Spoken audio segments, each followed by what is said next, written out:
Hey guys, so today I wanted to film a video about my basically journey to becoming vegan. Today marks the 1 year anniversary of me being vegan, so it seemed like a good time to bring it up.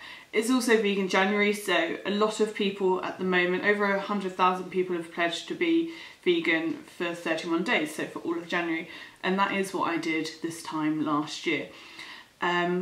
Basically, to go back to the beginning of the story, I've been vegetarian since I was about 11, and the reason I decided to become vegetarian is because I wanted to be a vet when I was younger, and it didn't make sense to me, and it still doesn't to this day, why I would go to work and save all these animals and then head home and eat them.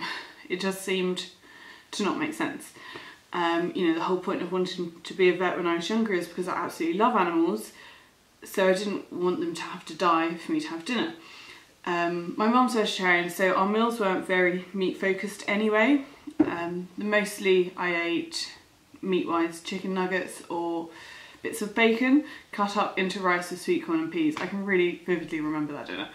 And yeah, and maybe burgers occasionally, but not very often. At least I didn't like them anyway, so I most probably didn't eat them. Like, I would get a double cheeseburger from McDonald's and not really eat the burger, I just wanted the cheese and the like gherkins and stuff like that. So yeah, I've never had fish my whole life, any fish of any kind, and I didn't really have much meat then. So I became vegetarian at that point and have been vegetarian since, with no sort of slip-ups or anything like that, you know.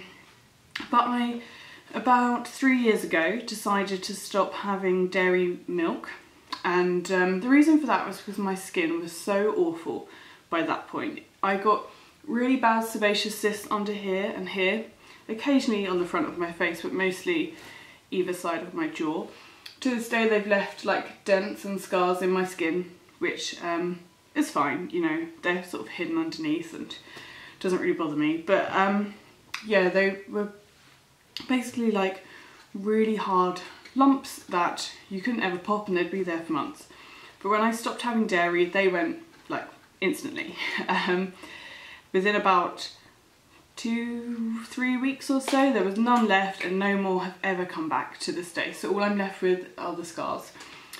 And so it does make me think I should have stopped dairy sooner, and maybe I wouldn't have so many scars, but here we are. So that was quite an easy change, you know, swapping to almond and soy milk or coconut milk, whichever you fancy, oat milk, rice milk, there's tons of them. They are fairly similar in price. They're quite often 3 for £3 or things like that, and you can store them not in the fridge, they last a lot longer. And I lived alone, so you know, it was good that they lasted a long time, wouldn't go off. The next change I made was stopping buying eggs. I just sort of figured, the more I thought about eggs, the more they freaked me out. So that was quite an easy change for me. Again, I stopped buying whole eggs, so there might still be eggs in things I ate, but not necessarily, no more scrambled egg, fried eggs went out, or buying eggs in the house. Then the next thing to happen was one day when I was at work on reception, a lady that regularly went to yoga classes where I worked spoke to me about how she had just come back from this place called Jacob's Bridge in Spain. It's an animal sanctuary, and she told me about how she had spent a week there. She had met loads of pigs and loads of horses and donkeys, and how it was a vegan animal sanctuary, so they don't serve you any food that contains animal products. The animals there have been rescued from farms to not ever be used again by humans in any sort of malicious way. So they're there to spend the rest of their life in a sanctuary. There's no horse riding, there's no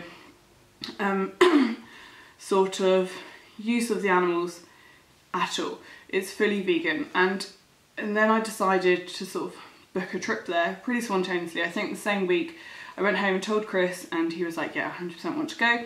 We booked, we paid the deposit to go, and we booked the flights a little bit later. And we spent our week there in Spain, and it was fantastic. All the food we ate was absolutely incredible. Like, the best burgers I've ever eaten, the best chilies, the best tagine, best everything. You've had macaroni and cheese there. Macaroni and cheese is my favourite meal of all time. And it was fine, I didn't feel like I was missing out in any way. And it really opened my eyes to seeing that I could live a lifestyle without the use of animals in my diet or any aspect of my life really. So yeah, we came back from there. That turned Chris vegetarian. He straight away didn't want to eat pigs after meeting pigs and playing with them and reading them stories and feeding them, things like that. I'll show you some pictures of Bill and Ben, which are these giant pigs that basically he made friends with. And yeah, it really changed everything for us. For myself, I then decided that enough is enough, and I didn't want any more excuses as to why I was still eating cheese or having products with animal-based ingredients. So when it came to January the 3rd, I became vegan. So I would have started January the 1st, but there were still some bits left from Christmas. I wanted it to be realistic. I didn't want to waste them. Chris wasn't going to eat them, so I ate them and then started. Also, alongside all of this, about 2.5 years ago, I made sure that all the new makeup I was buying was cruelty-free. And then since being vegan, I've made sure it's vegan as well. And actually, that's been really easy too. Basically, once you find your regular things, it's so easy to just keep buying them. Like, how often are you mixing up your foundations and other things? Just find your vegan alternatives for everything. Like your favourite mascara and your face makeup and so on, and then you can just keep using them. And since doing this, I've signed up to 2 cruelty-free and vegan subscription services. So one was the Vegan Kind and one was the cruelty-free beauty box. I did unboxing videos for both of those.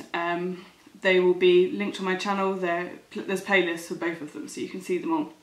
And they helped to introduce me to new vegan and cruelty-free brands, particularly Medusa makeup, which I absolutely love, Fairy Pants Cosmetics, which do lovely eyeshadows, my favourite lip balm, which is this one, this is Pina Colada lip balm, absolutely lovely.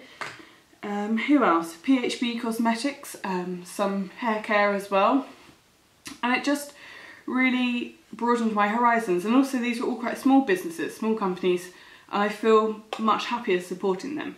Obviously I still buy stuff from bigger brands like Barry M. A lot of their products are vegan now, and you know, they're so readily available because they're on the high street, so it's quite easy. You can get this in Superdrug and Boots, whereas Medusa and things like that you need to buy online.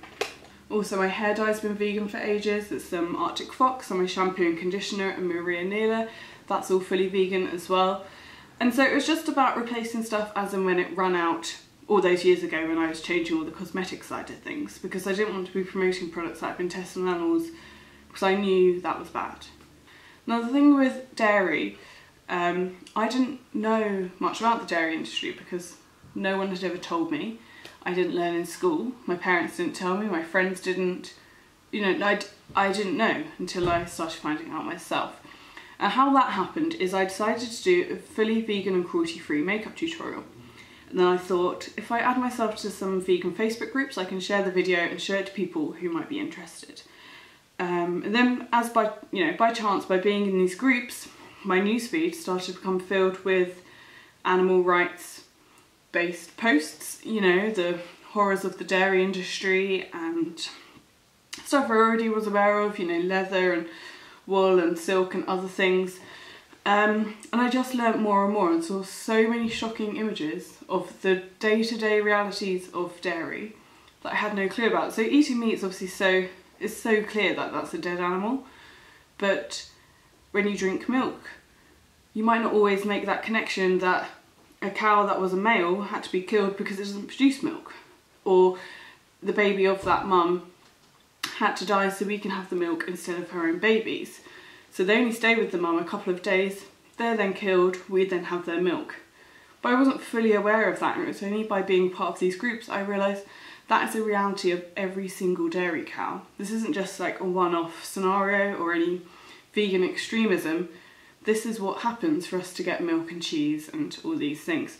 And the same with eggs. Male chickens don't produce eggs, so we have no need for them in the egg industry. They just get killed straight away.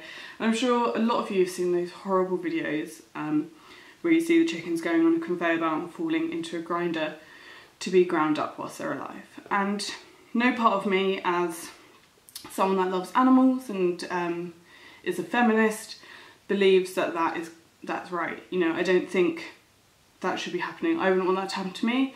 I wouldn't want that to happen to my cats. I wouldn't want that to happen to any living creature. So, you know, the more I learnt, the more I realised that it was all just so horrible and not something I wanted to support anymore. So let's take it back a year again, so the time I became vegan. The thing that took the longest, I guess, was reading the backs of packages when you're out shopping. Now, my diet's not so crazy that I need to, you know, that I have completely different meals every week. I pretty much eat the same thing, like I'm sure most of you guys do. Like I love pasta, tomato sauce and cheese, so it was a matter of finding a different cheese. And that's easy enough. There's Tesco and Sainsbury's that have tons of own brand cheese, and then there's branded ones like Firelife, which I'm not so keen on, but it's okay. There's a lot of variety out there. There's some Firelife ones I like though, just a general one. There's another one, I don't know the brand of it, but my corner shop sells it. It's very nice, strong cheddar-y taste. And then switching up my garlic bread to, that's just the Sainsbury's own brand one, like the 30p for 2 baguettes. That's vegan. A lot of things don't say they are on the back, it's just a case of reading them and finding out. But once you know your set staples, it's very easy to just, you know, be buying the same thing. You don't always necessarily need to be looking in the free from section, because that genuinely is a little bit more expensive. But it is nice for, like, there's chocolate there and there's other bits and pieces. But again, I would have like the Fry's peppermint chocolate. It's really lovely. I love peppermint dark chocolate. You know, stuff like that. So by signing up to Veganuary, you basically get newsletters all the time to update you on these sorts of things. You'll get one about accidental vegan products, so things like Skittles, Oreos. I can only think of sweets. I'm not the most healthiest of people. And I can't think of any others. You get the idea though. Stuff that doesn't have it labelled on the packet. And then you'll get things like newsletters about restaurants and what they're serving. And actually in January last year, I remember loads of them had discounts, things like ZZ's and I can only think of ZZ's now. It was a year ago, so you have to forgive me. But they did discounts for the whole month if you were buying vegan options. Now Pizza Express and Pizza Hut both do vegan cheese alongside ZZ's, and I think Ask do vegan pizzas as well. And lots of places have set menus like separate to the main one if you just want to see vegan options, if you don't want to be confused with all the others. So Wetherspoons, The Lounge, places like that have a separate menu just to sort of ease you into it if you don't really know what you're looking for. Along the way I found literally 0 challenges to this. No part of it has been difficult. I've been to festivals, I've been on holiday, and I've always found stuff to eat, literally always. A lot of people are always like, oh, where can you eat and where should we go? And it's lovely to be considered, but honestly it's fine. I mean, I don't have a friendship group or a family that are into going to like steakhouses or anything, you know. I guess that would be tricky, and I'm very grateful that I live in Brighton where there are a lot of options, but I really don't see that you couldn't be vegan somewhere. I think it's possible to do, you know, to live this lifestyle without animals absolutely anywhere, and it will always work. And you can get advice anywhere. Joining all these vegan groups really helps. There are obviously very extreme people in there, and there are some people that have more controversial views, or there are disagreements and things like that, and you just can avoid being a part of that, like with anything.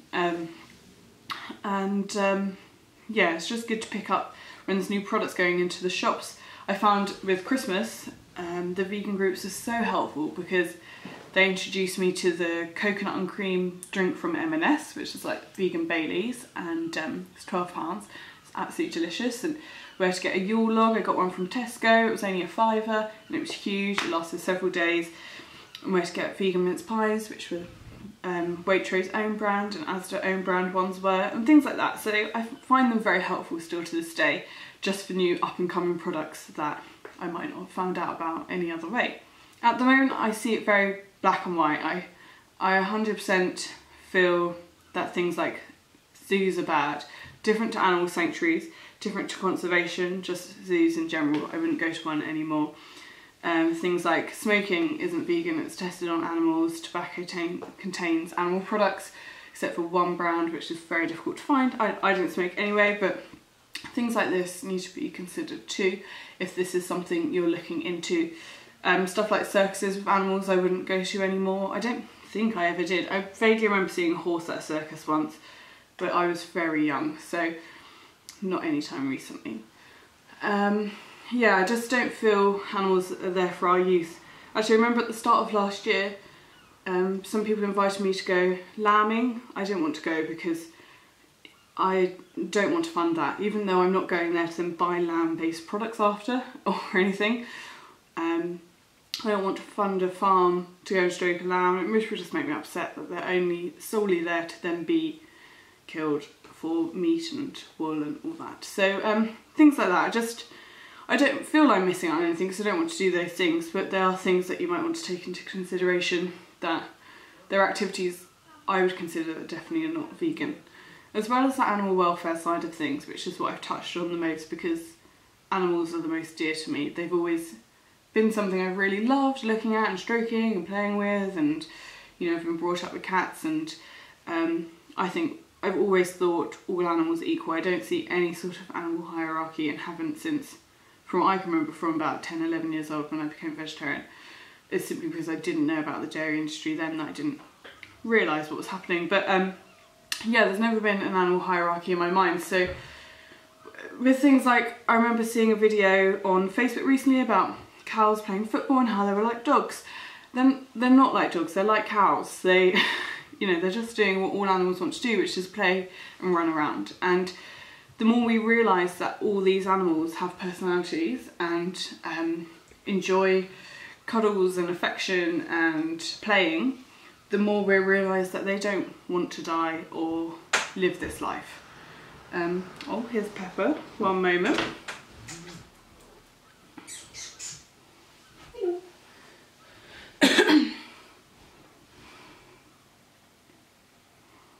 You're so pretty. Oh god, because the background's black, she's just little eyeballs. You're just tiny eyeballs. You're so much more than eyeballs. That's what we're talking about. She does not want a hug right now. Yeah, so all animals don't want to die. So I think by choosing the lifestyle that I'm living, I can really help prevent as much as that as practically possible. I will put up the definition of being vegan. The definition of vegan by the Vegan Society is a way of living which seeks to exclude, as far as is possible and practical, all forms of exploitation of and cruelty to animals for food, clothing and any other purpose, such as entertainment, things like that.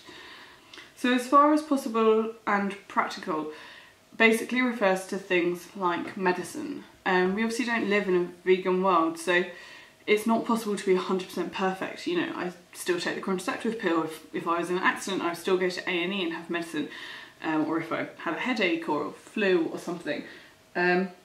Generally, on the whole, statistically, vegans live longer. They have lower rates of cancer, diabetes, heart disease. On average, obviously they still can get these things happen, they're not fully diet based.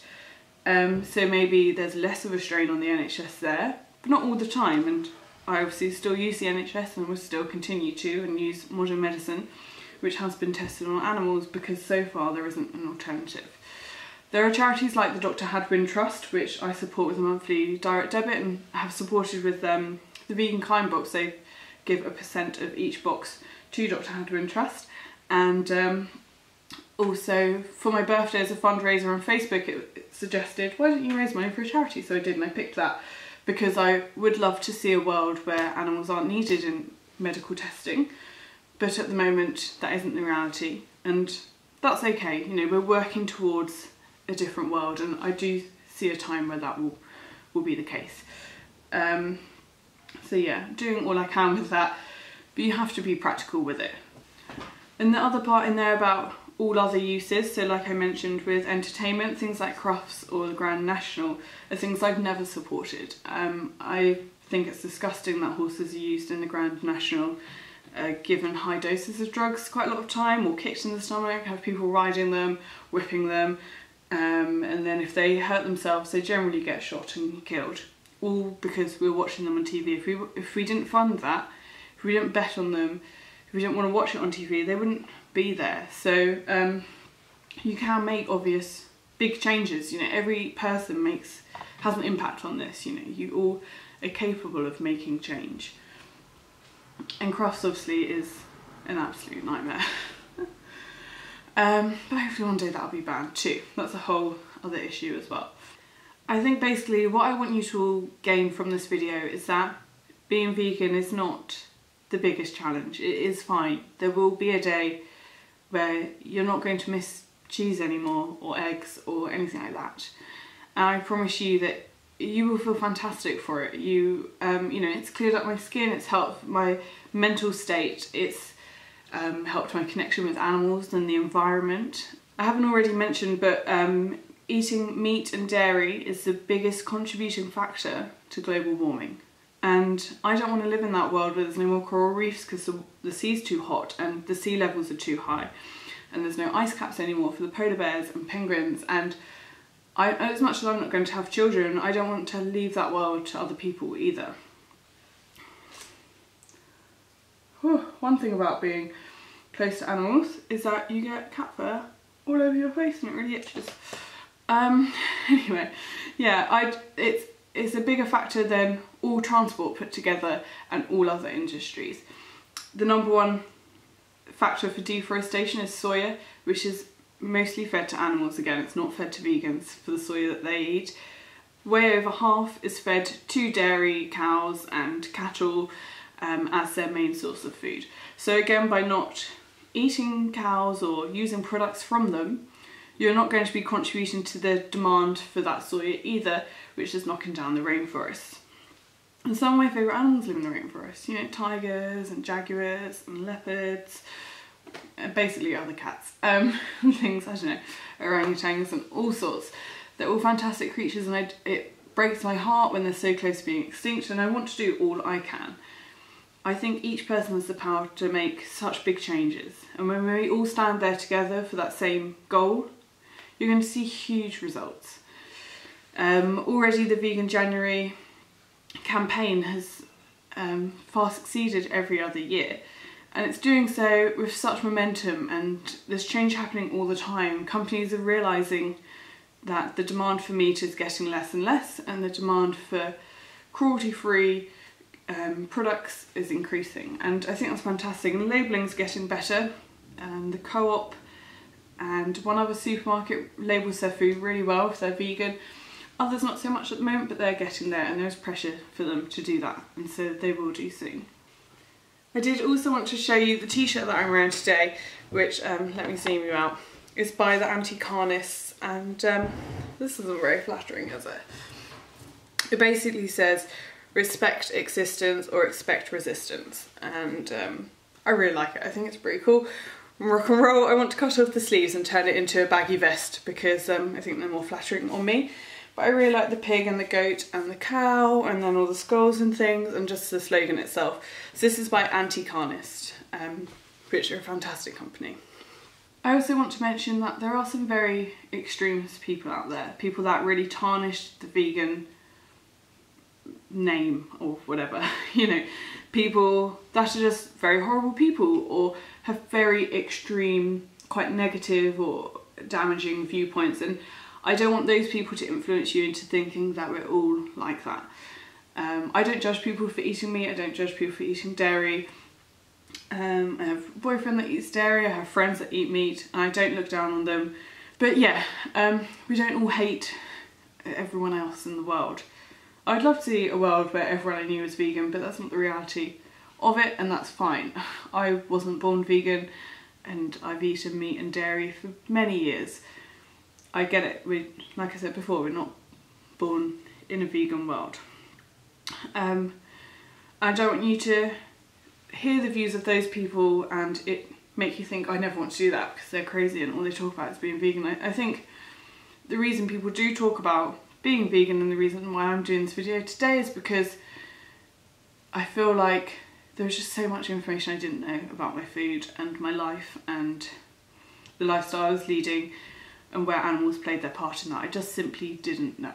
So what I'd say is take it upon yourself, if you have the time, to watch some documentaries. There's loads on Netflix. There's Cowspiracy, Fork Over Knives, Earthlings. And for UK farming, there's a documentary called The Land of Hope and Glory.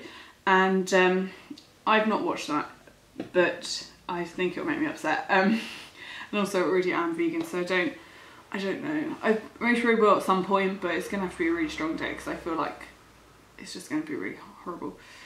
But I would recommend you watch it if you want to know more about what's happening in the farming industry. And, you know, finding out things like humane slaughter literally is an oxymoron. It does not make sense. There is no humane way to kill someone that doesn't want to die. And these sorts of documentaries are really great at showing you that and showing you about what happens and how the dairy industry isn't just a load of cows in a field that really want to be milked. You know, it's a lot more complicated than that. And if you learn from it and things don't change, at least you know where your food's coming from, and I think that's very important. Another more upbeat thing to watch, which is quite cool and quite funny, is Carnists on BBC Three, which I don't know if it's available on iPlayer anymore, but it was absolutely hilarious. It was written by Simon Amstell, and it's basically set in the future at a time where pretty much everyone is vegan, and they look back on the past and their meat-eating darker days, and they call them carnists, and vegans are just the standard. So the word vegan doesn't really exist anymore.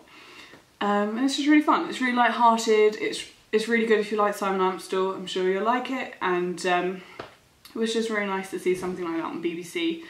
And I think it reached a lot of people. It was really good. I think I should end this here because I would just keep blabbering on forever. But I hope you found this helpful, and I hope I didn't put you off, or I don't know. I hope it inspires you to go out there, find out some information and see what it does. I don't know. I never thought I'd be vegan. I was 100% eating cheese and chocolate every single day and bloody loving it, and not, you know, and not ever seeing a day that would change. But I still eat cheese and chocolate every day now, just different brands, different products. So it's fine. You will all be fine. To any of you that are taking part in the Veganuary campaign, I really hope that you're enjoying it and that you're having fun finding out new foods and trying new recipes and just mixing things up really and trying out new stuff. It's really lovely to share it with someone if you can get friends and family on board and cook together and share recipes. My brother Chris and his wife Keely got me this cookbook for Christmas, and it's the Thug Kitchen 101, and it's a fast as fuck one. Basically it's quite a hardcore vegan cookbook, and yeah, some absolutely delicious sounding stuff in here. I've not cooked anything from it yet, but let's see, nice bolognese, that looks good. Really delicious looking nachos that I actually am quite deadly allergic to avocados, so I'll be taking those out. That actually most probably is my biggest challenge of being vegan. There's avocados everywhere and they make me violently ill. Oh my god, look at this. This is a crispy spaghetti pie. It's spaghetti as a pie. Like, see my little head here. What? That's incredible. Oh god, it's making me really hungry. Yeah, so to finally end it, yeah, I love being vegan. I love talking about it. I will continue to talk about it, whether it's annoying or not. And I want to live the best possible life that causes the least amount of pain and suffering to animals as I possibly can, because I think animals are bloody great. I think they're beautiful, I think they're intelligent, I think they love cuddles. Even when Pepper tries to jump away from me, I know she liked cuddles a little bit. And yeah, I just hope you've got some inspiration from this and it's made you just think about other options. I don't know. Thank you so much for watching, showing your support and love all the time on all my social media. And no one so far has said anything really that bad to me since being vegan. No one's really done anything. I've had occasional comments, you know, but bacon, I've eaten bacon. It's no big deal. It's not the best thing in the world. And if it's the best thing in your world, you need to get out a little bit and try other things. But yeah, thank you again, and I love you all and all your pets and all the animals. Thank you so much. I will see you all soon. Take care, have a lovely year, and choose compassion.